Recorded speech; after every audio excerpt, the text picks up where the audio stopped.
camera and we'll see. So we're dealing with the topic of vengeance, and I'll just have to edit out the first half. And whether or not Joseph was being vengeful to his brothers and what we should do with vengeance as well, please read the parasha if you have not already. We're going to be focusing more on the topic of vengeance, and you'll just have to catch up on your own. Sorry for the problem in the video editing. That's if this is working either. Okay, so. They said to him, "This is in line with what people say. Go steal from a thief, but taste theft too." All right, so you may think you can steal from a thief because he has no right to what he has stolen. But when you do so, you will also taste theft in return. You can't just say stealing from a thief is okay because the thief has no right to it. The sound is working now? Yeah. Okay. It's good to have my production assistant. Exactly. She gets full producer credits. That it doesn't work out like that. You can't just take it into your own hands and not expect consequences that are going to also come back. Even though you may think it's fair, it's not going to work that way. He said to them, "I pledge that I'll give them to him." And so he admits that he's wrong, and he decides to do what is right, even though the other guy is behaving badly. And I commend you to read the section from the Talmud for the full story. But do we always forgive and forget? Famous case. Remember what Amalek did to you on the way as you came out of Egypt, how he attacked you on the way when you were faint and weary, and cut off your tail, those who were lagging behind you, and he did not fear God. Therefore, when the Lord your God has given you rest from all your enemies around you, in the land that the Lord your God is giving you for an inheritance to possess, you shall blot out the memory of Amalek from under heaven. You shall not forget. Do we forgive and forget? No. Not this one. No. Not this one? Right, so the case of Amalek, which we still read about and we still commemorate every single year, seems to be an indelible case of vengeance. Are we taking perpetual vengeance against this nation because of what they did 3,000 years ago? The category of Amalek is no longer legally operative, but it was for a considerable length of time, and we do hold on to the memory, even if we have no one to take it out on. Isn't that kind of like vengeance forever? Well, but in the Joseph story, his brothers seemed to be sorry after 20 years for what they had done, and Amalek was never sorry, keeps doing it whenever he has a chance. Yeah, we don't get a lot of signs of contrition from Amalek, not a lot of tshuva from them. So maybe this is a case of you're allowed to keep taking vengeance until the person says uncle. Yes? I can keep kicking a person and take vengeance until they admit what they did was wrong. I'll keep snubbing you, I'll keep insulting you, I'll keep cheating you, I'll keep making sure that you get in trouble with the boss until you finally break and tell what you did was wrong. That's the Jewish way. Well, you say it so harshly. Of course I do. But we don't forgive somebody if they don't repent for what they've done to us. We don't? No. We'll get there. Okay. If you don't forgive, or then you put your behavior and your life under the control of the person who has wronged you in the first place, and you're then beholden to that person. No. Because all of your behavior is now directed to vengeance. I think what Michael is trying to say is if your behavior is contingent upon theirs, they are in control of the situation, not you. You walk down the street and somebody doesn't give you a shalom, you're supposed to still say shalom to them. Seems a little goody two-shoes. Yeah, I think it's enlightened self-interest, because that means the behavior under your control. It's very Christian. It's not Christian. Well, let's hold that thought, because we need to wrestle with this. It's cognitive psychology. It's what it is. Okay. Well, because we've got this other text from our Torah. Well, let's see which of us you will convince. Do not take revenge and do not bear a grudge. From Leviticus, right? The Torah itself says, don't take revenge. Don't bear a grudge. It's prohibited to take revenge. It's prohibited to bear a grudge. But what does that mean, according to Sifra? How far does taking revenge extend? One said, "Lend me your sickle," but he did not lend it. The next day, the other said, "Lend me your axe." And he said, "I won't lend it to you, just like you didn't lend me your sickle." Nya, nya, nya, nya, nya, nya. Exactly right, Sandy. Perfect tone of voice. And apparently, nya, nya, nya, nya, nya, nya is prohibited by Torah. Right? Vengeance is not just, I'm going to burn down your house. Vengeance isn't just, I'm going to get you fired. Vengeance is, I won't treat you decently because you didn't treat me decently. That apparently is prohibited. I'm not allowed to curtail my own civility just because you did. Is that good? Well, it's Torah. Because that keeps you from doing the mitzvah. Well, it keeps you from doing the mitzvah. You're violating a mitzvah, and it's prohibited. It's prohibited to act in a vengeful or begrudging way. The begrudging example, by the way, which I didn't have space on the paper to get in, is the opposite, where you say, well, I'm going to lend you my axe, even though you didn't lend me your sickle. That's the keeping a grudge, according to Sifra. We often will make a comment that somebody has a long memory. She or he was offended or thought that they were being, that someone was wronging them. Given slight, given 20, offense. 30 years ago. Right. It's still with them. Well, you know, when they invited me to their daughter's friend's wedding, they sat us near the kitchen door. And so, you know what? I am never going to invite them to any family function again. That's right. Is that the Jewish thing to do? And I don't mean is that the normal Jewish thing to do. I mean, is that the Torah thing to do? No. Apparently not. But what if the person still hasn't apologized? What if the person did really deliberately snub you? What if they really did mean to snub you, did mean to hurt you, 20 years ago, and they haven't apologized for it since? Are you authorized then to continue to treat them badly? I was taught no. Well, according to the Torah so far, it seems no. Being nice to your enemies, it really confuses You them. could think. Be nice to your enemies, it confuses them, exactly. You can think about it, but you don't like that. You can think about it, but don't act You on can it. think about them Mhm. nicely, in a nice way. Ah. I mean, all of us have that shtick. We've all been mistreated at some point, and quite likely we've all mistreated at some point, whether we want to admit it or not. And it appears to be the Torah is saying is you lay down the axe and sickle, and you don't do that. Even if the other person doesn't apologize for not having loaned you the sickle, you still don't have the right to refuse to loan the axe. So apparently we don't need an apology. Yeah. Maybe? We're not done yet. Yeah. Rabbi Yochanan said in the Do I name- ever bring only one side of an argument? said in the name of Rabbi Simeon ben Yehotzedek, any Talmud Chacham, A Talmid Chacham, right? A disciple of the sages, a scholar, right? okay, that's my Yiddish. No, Talmid Chacham is Talmid fine. Chacham. That's fine. I just wanted to give the explanation for those that aren't familiar with the term. Who does not exact vengeance and pursue matters like a snake is no Talmud Chacham. Oh, wait a minute. Uh-huh. Did this just tell me that you should Yeah. take vengeance Yeah. and act like a snake? Yeah. What kind of algorithm is that? Obviously, in Judaism, we're allowed to pick and choose. Oh, we get to pick which ones? So kick thine enemy when he is down. I don't remember that in Torah. In fact, I remember when the enemy's donkey's down, I'm supposed to help him get it back up again. That's right. So I have to offer peace to cities before I attack, and compassion to people that are taken captive. But here I'm supposed to exact vengeance, or if I'm not a Talmid Chacham, right? I'm not a scholar. I'm not a true sage of the disciples if I don't take my vengeance like a snake. All right, the rabbis of the Talmud were a bit surprised by this too. Is it not written, do not take revenge, Yeah. and do not bear a grudge? How can you say that? Well, that pertains to monetary matters, Right. as the example in Sifra shows. All right, so the first attempt to reconcile this is by saying, look, you don't take vengeance when it comes to money. But when it comes to personal insults, then strike them like a snake. Right? If they put you in the wrong table at the wedding, you can nail them for the next 20 years. No problem.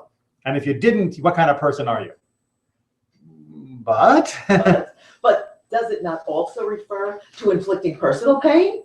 Has it not been taught of those who are humiliated but don't humiliate others? hear themselves reviled but don't answer, act out of love and accept suffering with joy, Tanakh says, but those who love him are as the sun when he goes forth in his might.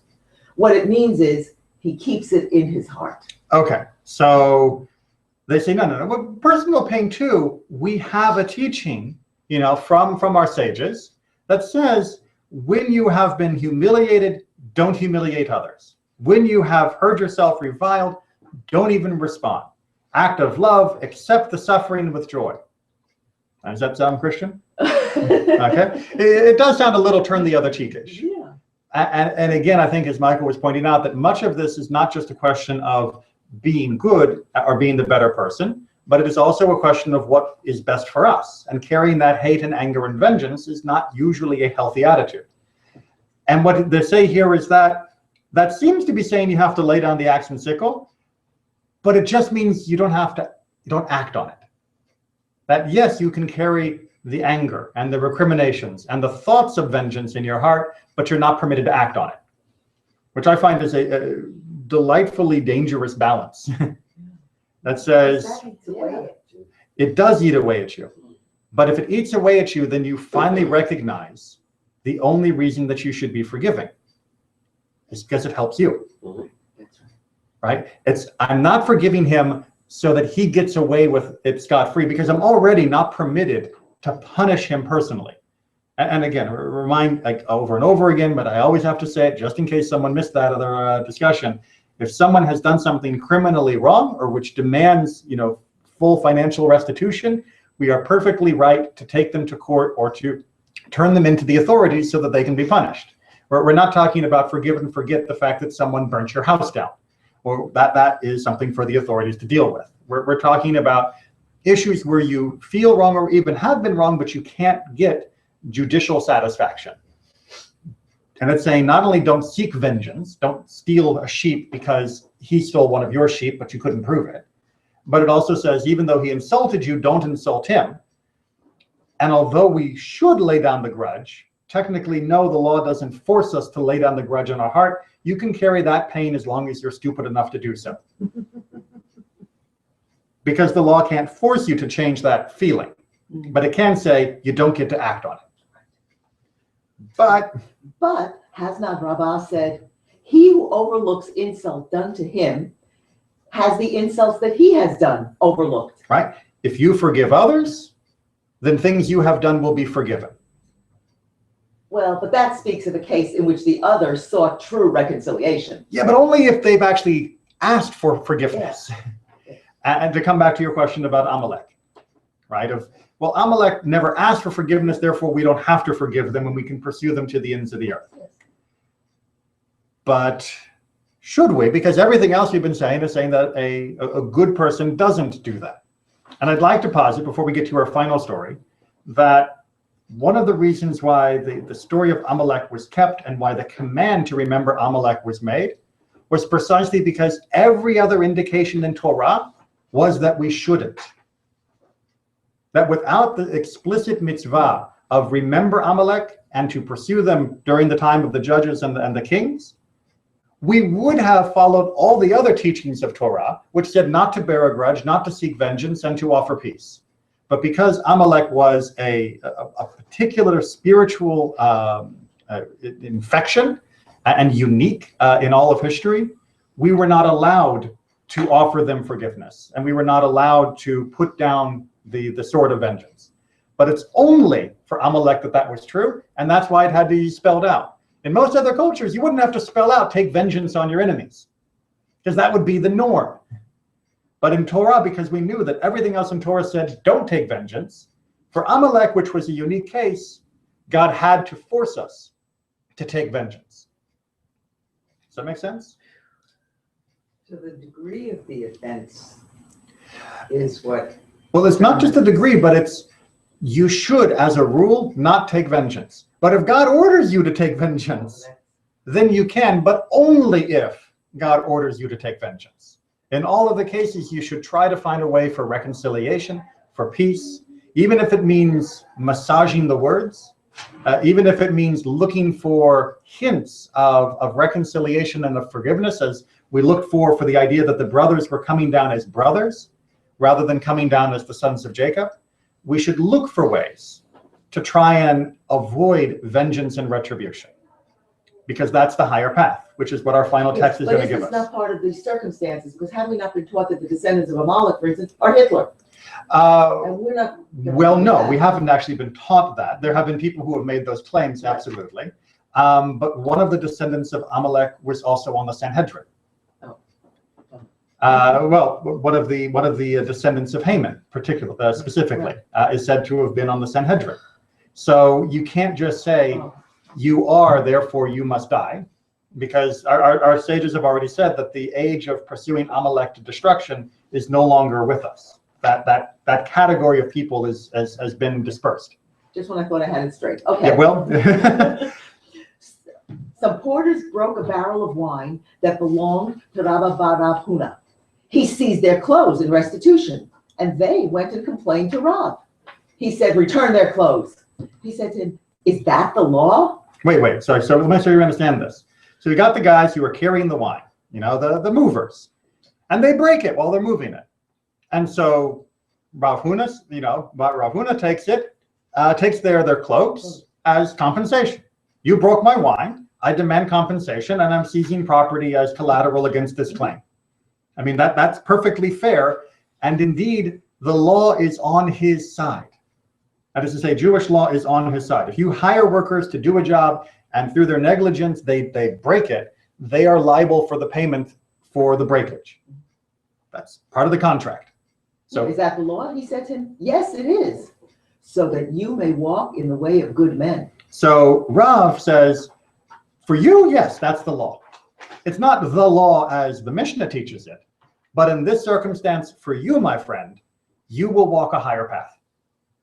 You will return the clothing that you seized legitimately to these men, even though you have a legitimate grievance. And then the ultimate high path. He gave them back their clothes. They said to him, we are poor men and worked all day and are in need.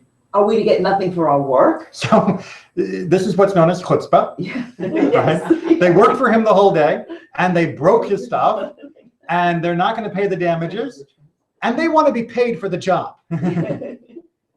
So he said to him, go pay them their wages. And Rav orders him to pay. He said to him, is that the law? He said to him, yes, it is. And keep the path of the righteous. That's from Proverbs. From Proverbs, indeed. It's the second half of the previous quote. Right? So it's not easy, and indeed the law does permit certain amounts of ill feelings to fester within us. Again, as I said, as long as we're stupid enough to hold on to them. But the ultimate path that the righteous should be seeking, which should be all of us, is to find a way to live without vengeance and anger and retribution as being our driving motivation. But that's not to say that if somebody hurts you, you get angry, Mhm. or you get angry. Yes. The trick is you don't act on it and you don't hold on to it. As Pirkei Avot says, you should get angry slowly and you should forgive quickly.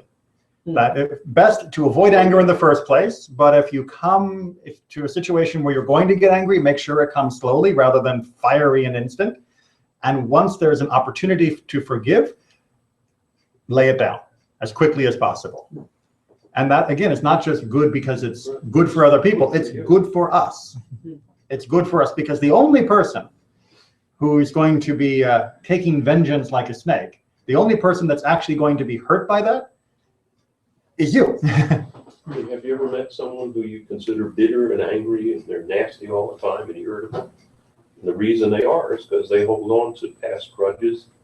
And I stay away from I was them. going to say, and the objects of their grudges don't lose a night of sleep over the grudge. It's the people who are trying to be friends to them and the person themselves who holds the grudge that is actually being punished for these deeds, which is not a good idea. So, with that in mind, little forgiveness.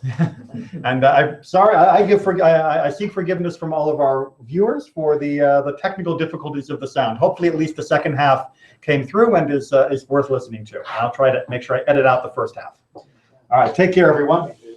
And I'm just big on that because of all the counseling I used to do.